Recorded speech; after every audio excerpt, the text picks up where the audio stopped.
Friend, welcome to my YouTube channel job की तैयारी। आज हम फिर से बात करेंगे professional examination board police constable requirement test 2017 के प्रीवियस पेपर्स की और उनके एनालिसिस की।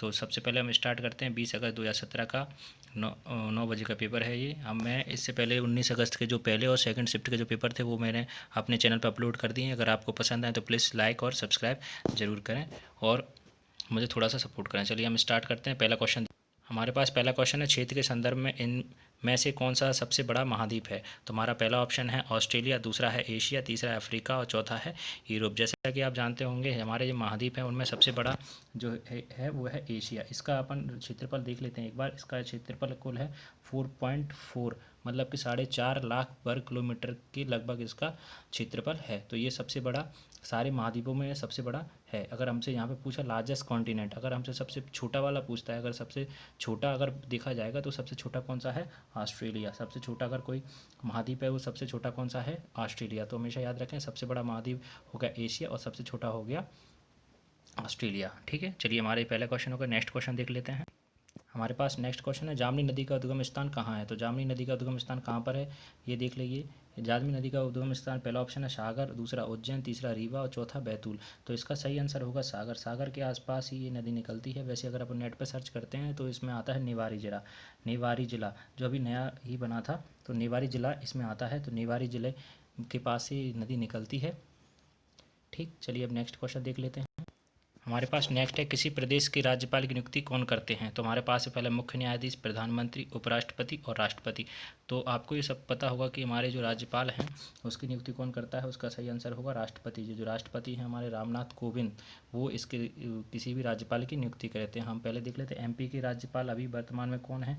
एमपी के राज्यपाल अभी वर्तमान में आनंदीबेन पटेल। आनंदीबेन पटेल जी अभी वर्तमान में एमपी के राज्यपाल है। ये एमपी के साथ साथ यूपी की भी राज्यपाल हैं, क्योंकि हाल ही में हमारे जो राज्यपाल थे लालजी टंडन जी, उनका निधन हो गया था। तो इन्हीं को फिर से मतलब डबल कार्यभार दे दिया गया। यूपी के साथ साथ इनको एमपी का भी राज्यपाल नियुक्त किया गया है। ये नियुक्ति इनकी दिनांक हुई थी 1/7/2020 को। तो हमेशा याद रखना जी, आनंदीबेन के पटेल होंगे अगर पूछा जाता है कुछ, तो एमपी के राज्यपाल आनंदीबेन पटेल हैं। ये गुजरात की प्रथम महिला मुख्यमंत्री भी रह चुकी हैं। तो हमेशा याद रखें फ्रेंड्स कि इनके बारे में थोड़ा कभी अगर फैक्ट हमसे पूछ लिया जाता है कि आनंदीबेन पटेल कौन है, तो अगर ये पूछते हैं तो आप बता देना कि ये गुजरात की पहली महिला मुख्यमंत्री भी रह चुकी हैं। चलिए हम नेक्स्ट क्वेश्चन देखते हैं। हमारे पास नेक्स्ट क्वेश्चन है, किस पर्वत के तिब्बती नाम का अर्थ विश्व की देवी माँ है।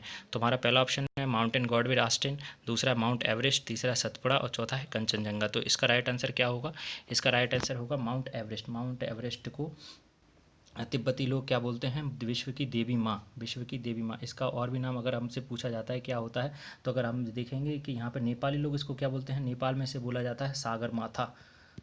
सागर माथा, सागर माथा बोला जाता है। इसकी अगर हमसे कभी कभी क्या होता है, कभी कभी हमसे इसकी हाइट भी पूछ ली जाती। तो हाइट हमारे पास कितनी है इसकी, ये इसकी 8,848 मीटर।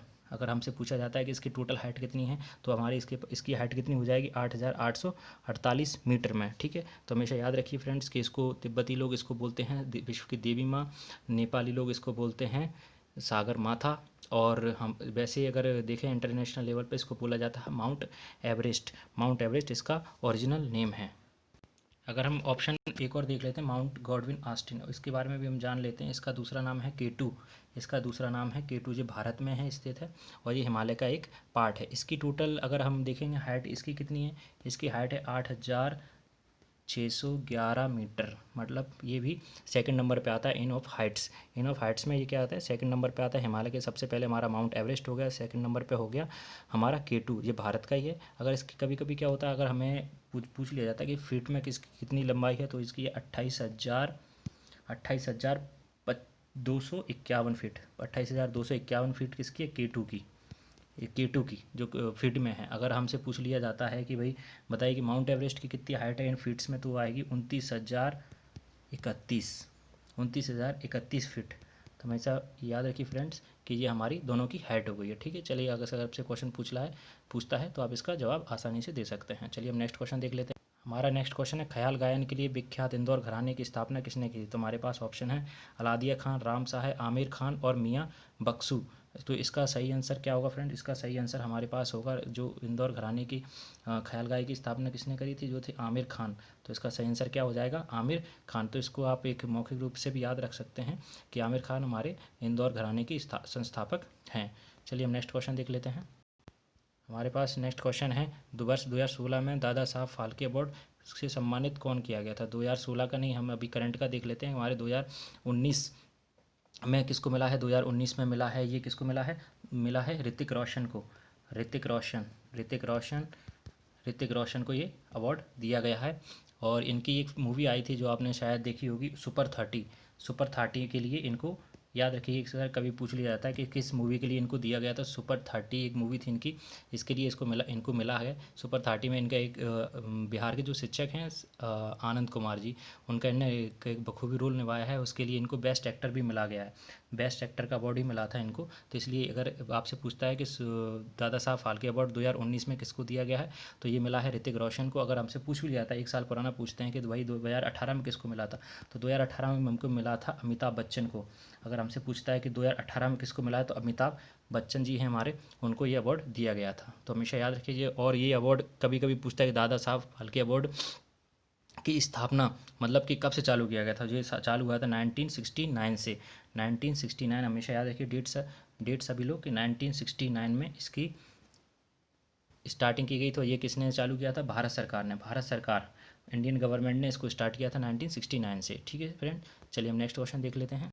हमारे पास नेक्स्ट क्वेश्चन है, ताप्ती नदी का मूल है। तो पहला ऑप्शन हमारे पास मुल्ताई, दूसरा है रायसेन जिला, तीसरा है मरुनाला और चौथा है अमरकंटक। तो हमारे सबको पता होगा कि ताप्ती नदी एक मध्य प्रदेश की काफ़ी बड़ी नदी है। इसका दूसरा भी नाम है, एक इसको बोला जाता है सूर्यपुत्री, क्योंकि ये पूर्व से पश्चिम की ओर बहती है। इसकी कुल लंबाई कितनी है? कुल लंबाई इसकी 740 किलोमीटर, 744 किलोमीटर की इसकी लंबाई है। कभी कभी हमसे पूछ लेता है ये कहाँ जाकर गिरती है, तो ये गिरती है खंबात की खाड़ी, अरब सागर में। खंबात की खाड़ी जो वो कहाँ है? अरब सागर में जाकर ये अपना पूरा एक डेस्टिनी पूरा कंप्लीट करती है। कभी कभी हमसे पूछ लेता है किस प्रकार की घाटी बनाती है, ये वी प्रकार की घाटी बनाती है, वी प्रकार की, वी शेप में ये घाटी बनाती है। तो हमेशा याद रखना फ्रेंड्स कि इसका नाम क्या है? एक सूर्यपुत्री भी नाम है, क्योंकि ये पूर्व से पश्चिम की बहती है और ये नर्मदा के समांतर बहती है।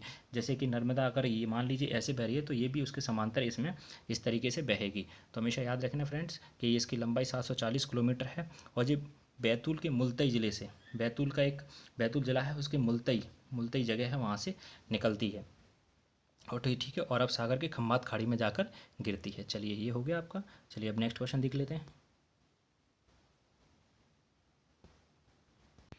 हमारा नेक्स्ट है, बोरी वन जीव अभ्यारण्य किस जिले में स्थित है? तो इसका राइट आंसर क्या होगा? इसका राइट आंसर होगा होशंगाबाद, क्योंकि ये होशंगाबाद ज़िले में स्थित है। और ये बोरी जीव वन्य अभ्यारण्य की स्थापना कब हुई थी? 1977 में बोरी वन्य जीव अभ्यारण्य की स्थापना की गई थी। और एक इसके बारे में एक और फैक्ट आप जान लीजिए कि सतपुड़ा रिजर्वायर, सतपुड़ा और पंचमढ़ी रिजर्वायर के साथ ये क्या बायोस्फीयर बनाती है। एक बायोस्फीयर होता है, बायोस्फीयर बनाती है। तीनों को मिला के एक पूरा बायोस्फीयर क्षेत्र होता है, जो हमारे जो विलुप्त प्राय जानवर हैं उनको यहाँ पे एक संरक्षित माहौल दिया जाता है। तो हमेशा हमेशा याद रखना दोस्तों कि ये बोरी वन्य जीव अभ्यारण्य किस जिले में है। तो हमारा राइट आंसर क्या हो जाएगा? होशंगाबाद जिले में है।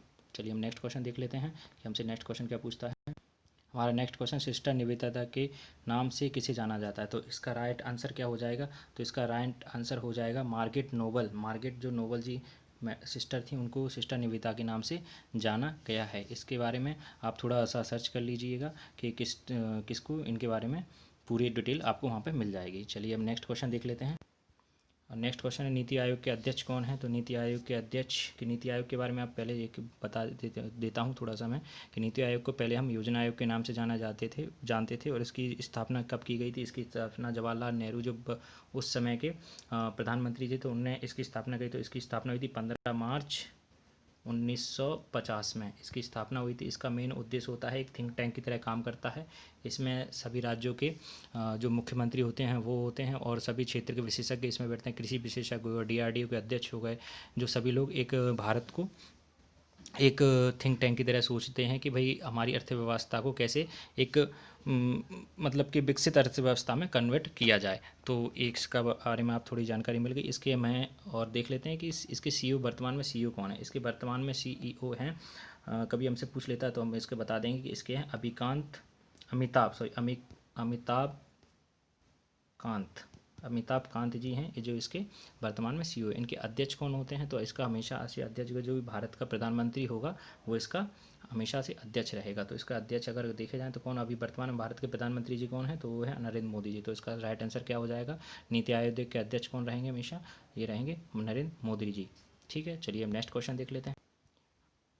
हमारे पास नेक्स्ट क्वेश्चन, ऑस्कर जीतने वाले प्रथम भारतीय कौन थे? ऑस्कर जीतने वाले प्रथम भारतीय कौन थे? तो ये देख लीजिए आप एक बार, क्या ऑप्शन है इसमें से? पहला ऑप्शन है ए आर रहमान, दूसरा आमिर खान, तीसरा सत्यजीत रे और चौथे हैं भानु अथैया। भानु अथैया जी एक महिला कॉस्ट्यूम डिज़ाइनर, इनको अवार्ड दिया गया था ऑस्कर जीतने पर। ये कौन थी? एक महिला कॉस्ट्यूम डिज़ाइनर थी। इनको मूवी थी एक गांधी, एक मूवी थी गांधी जी, उनके लिए इनको बेस्ट कॉस्ट्यूम डिज़ाइन के लिए इन्हें मिला था ऑस्कर अवार्ड। ठीक है, ये याद रखिएगा। और इनका हाल ही में ही अभी हाल ही 2020 में इनका ब्रेन ट्यूमर के कारण निधन हुआ है। कि अगर आपसे कभी पूछ लिया जाता है कि भानु अथैया कौन थी, तो आप इन बताएं कि एक फिल्म मेकर में, फिल्मों में ये costume designer as a costume design का वर्क करती थी, इसके लिए इनको अवार्ड दिया गया था। चलिए ठीक है फ्रेंड, ये हो गया। आप नेक्स्ट क्वेश्चन देख लेते हैं। हमारे पास नेक्स्ट क्वेश्चन, राष्ट्रीय रक्षा अकादमी कहाँ स्थित है? राष्ट्रीय रक्षा अकादमी मतलब एनडीए, एनडीए कहाँ पर स्थित है? तो इसका सही आंसर क्या होगा? देख लीजिए, इसका सही आंसर होगा देहरादून, कि ये देहरादून में स्थापित है एनडीए। और ये इसकी स्थापना कब की गई थी? स्थापना की गई थी 7 दिसंबर 1954 को, 1954 को। अभी वर्तमान में इसके जो लेफ्टिनेंट इन कमांड मतलब कमांडेंट हैं वो कौन है? आशीष मिस्त्री जी हैं, जो इनके लेफ्टिनेंट कमांड का अभी उनके पास प्रभार है। चलिए हम नेक्स्ट क्वेश्चन देख लेते हैं। आपकी नेक्स्ट क्वेश्चन कौन सा? आपसे नेक्स्ट क्वेश्चन, प्राचीन संगीत कला का विद्वान सदैव से किन्हें कहा जाता है? तो सबसे ये तो हम सबको पता ही होगा कि जो हमारे जो तानसेन जी थे, तानसेन को संगीत कला का विद्वान कहा जाता है, क्योंकि ये एक काफ़ी फेमस और काफ़ी दिग्गज संगीतकार रहे हैं। ये इसके लिए हमें ग्वालियर में हमें भी देखा हुआ है, ग्वालियर के बेहट ज़िले में इनका जन्म हुआ था। ग्वालियर के बेहट ज़िले में इसके लिए इनका संगीत दिवस के भी आयोजन किया जाता है, जिसमें एक हफ्ते तक इनके ही सम्मान में एक संगीत हफ्ते मतलब बात करते हैं। संगीत समारोह तानसेन समारोह के नाम से जाना जाता है, जो कहाँ आयोजित किया जाता है? ग्वालियर में। कभी हमसे अगर पूछता है कि संगीत समारोह कहाँ पर आयोजित हुआ जाता है, तो इसका राइट आंसर क्या होगा? ग्वालियर। इनकी जो समाधि है वो भी कहाँ पर है? ग्वालियर के पास में ही बेहट है, बेहट क्षेत्र है, वहाँ पर इनकी समाधि है। तो ये क्वेश्चन हो गया। अगर हम नेक्स्ट क्वेश्चन देख लेते हैं। नेक्स्ट क्वेश्चन हमारा, किसने अभिज्ञान शकुंतलम, कुमार संभवम एवं रघुवंशम जैसे प्रसिद्ध नाटक लिखे हैं? तो ये काफ़ी फेमस नाटक हैं और ये शायद सभी लोगों को पता होगा। ये किसने लिखे हैं? कालिदास जी ने। तो कालिदास एक काफ़ी फेमस कवि हैं, जो उनके द्वारा ये सारे नाटक लिखे गए हैं। इसमें ज़्यादा डिस्क्राइब करने की ज़रूरत नहीं है, क्योंकि ये काफ़ी फेमस नाटक है और शायद आप सभी लोगों को इसके बारे में पता भी होगा। हमारे पास नेक्स्ट है, राष्ट्रीय बालिका दिवस कब मनाया जाता है? तो हमारे पास ऑप्शन है 5 सितंबर, 14 नवंबर, 3 मार्च और 24 जनवरी। तो इसका राइट आंसर क्या होगा? राष्ट्रीय बालिका दिवस कब मनाया जाता है? 24 जनवरी को। एक और बात याद रखिए, इंटरनेशनल बालिका दिवस कब मनाया जाता है? ये भी हमसे अगर कभी पूछ लेता है तो इसका राइट आंसर होगा 11 अक्टूबर। 11 अक्टूबर को अंतर्राष्ट्रीय बालिका दिवस मनाया जाता है। इसमें बालिकाओं को सम्मान, उनकी सुरक्षा एवं उनको पढ़ाई लिखाई या शिक्षा में एक समान अवसर देने के लिए, उनको ये एक सम्मान के लिए इनको एक दिवस के रूप में मनाया जाता है। तो हमेशा याद रखिए फ्रेंड्स कि हमारा नेशनल जो राष्ट्रीय बालिका दिवस है वो कब मनाया जाता है? वो मनाया जाता है 24 जनवरी को। जो अंतर्राष्ट्रीय बालिका दिवस है वो मनाया जाता है 11 अक्टूबर को। तो ये शुरुआत कब हुई थी? 2012 से। 11 अक्टूबर 2012 से कनाडियन सरकार ने इसकी शुरुआत की थी। एक वहाँ की एनजीओ संस्था थी, उसने एक मुहिम चलाई थी बालिकाओं के लिए। उसके द्वारा फिर कैबिनेट से मंजूरी मिलने के बाद एक पूरे यूएनओ ने इसको एक दिवस के रूप में मनाने की घोषणा की थी। वो कब की थी? 11 अक्टूबर को। 11 अक्टूबर जब यूएनओ ने इसकी घोषणा की तो अंतर्राष्ट्रीय स्तर पर इसको बनाना तब से चालू किया गया। कब से चालू किया गया? 11 अक्टूबर 2012 से। इसलिए हर वर्ष 11 अक्टूबर को अंतर्राष्ट्रीय बालिका दिवस मनाया जाता है। चलिए ठीक है, ये क्वेश्चन हो गया। और नेक्स्ट क्वेश्चन देख लेते हैं। नेक्स्ट क्वेश्चन हमारा, 2016 में पुरुष एशियाई चैंपियन ट्रॉफी हॉकी टूर्नामेंट किसने जीता था? तो ये 2016 का, हम 2018 का अगर देख लेते हैं, 2018 में ये किसने जीती थी? 2018 में ये जीती थी जॉइंट, मतलब क्या हुआ था, बारिश के कारण क्या होता, संयुक्त विजेता घोषित कर दिया गया था इसको इंडिया प्लस पाकिस्तान, इन दोनों को संयुक्त विजेता घोषित कर दिया गया था। और अगर 2020 की बात करें तो 2020 में कोविड के कारण इसको रद्द कर दिया गया है। ये कितना बढ़ा दिया, 1 साल इसको बढ़ा दिया। अब ये टूर्नामेंट कब होगा, 2021 में होगा।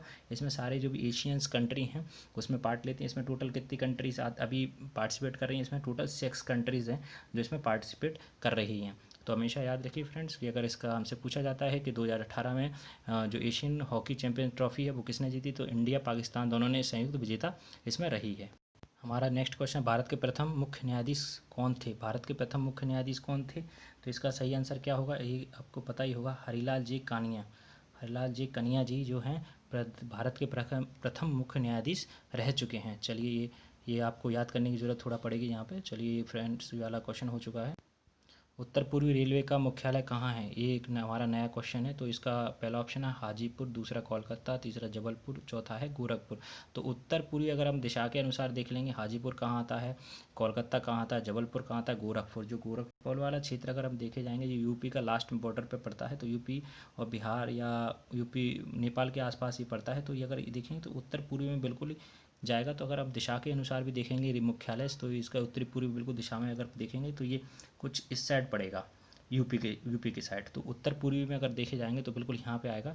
इसलिए इसका अगर राइट आंसर अगर अपन को नहीं आ रहा है तो थोड़ा शॉर्ट ट्रिक या फिर अपन सेक्शन थोड़ा लगा के अगर हम देखेंगे तो उत्तर पूर्वी में अपन को ये समझ में आ जाएगा कि ये किस क्षेत्र में पड़ रहा है। तो इसका राइट आंसर क्या हो जाएगा, गोरखपुर। हमारा नेक्स्ट क्वेश्चन है, वंदे मातरम इनके द्वारा लिखा गया था। वंदे मातरम एक क्या है? वंदे मातरम एक राष्ट्रीय गीत है।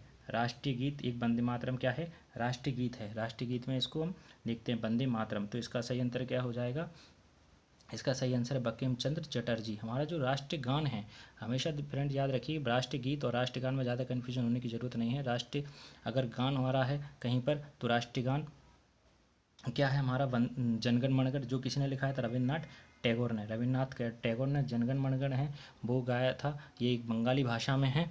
और जो वंदे मातरम है ये हमारा राष्ट्रीय गीत है, वंदे मातरम।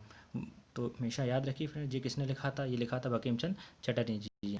चलिए ये हो गया हमारा। अगर नेक्स्ट क्वेश्चन देख लेते हैं। हमारा नेक्स्ट क्वेश्चन है, राष्ट्रीय कांग्रेस का 103वां सत्र का आयोजित हुआ था तिरुपति, मैसूर, भोपाल, रांची। चलो ये तो काफ़ी पुराना है। अभी अगर हम देखे जाए तो 107वां जो आयोजित हुआ था, 107वां 107, ये कहाँ हुआ था, ये हुआ था बेंगलुरु में। बेंगलुरु के एक साइंस कॉलेज है, वहाँ पे इसका उद्घाटन किया। ये किसने किया था, हमारे प्रधानमंत्री जी हैं नरेंद्र मोदी जी, उनके द्वारा इसका उद्घाटन किया गया था राष्ट्रीय कांग्रेस का। ये कहाँ किया बेंगलुरु में। तो हमेशा याद रखिए फ्रेंड्स, अगर हमसे पूछा जाता है तो 107वां जो अभी हो चुका है लेटेस्ट, वो कहाँ हुआ था, बेंगलुरु में। ये हमारा क्वेश्चन हो गया। चलिए नेक्स्ट क्वेश्चन देख लेते हैं।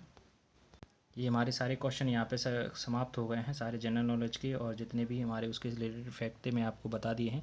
अगर आपको मेरा वीडियो अच्छा लगा हो तो प्लीज़ लाइक सब्सक्राइब ज़्यादा से ज़्यादा करें, ज़्यादा से ज़्यादा व्यू बढ़ाएं। इस काफ़ी मेहनत लगती है फ्रेंड्स बनाने में, तो प्लीज़ इसको व्यू बढ़ाएं और थोड़ा मुझे मोटिवेट करें।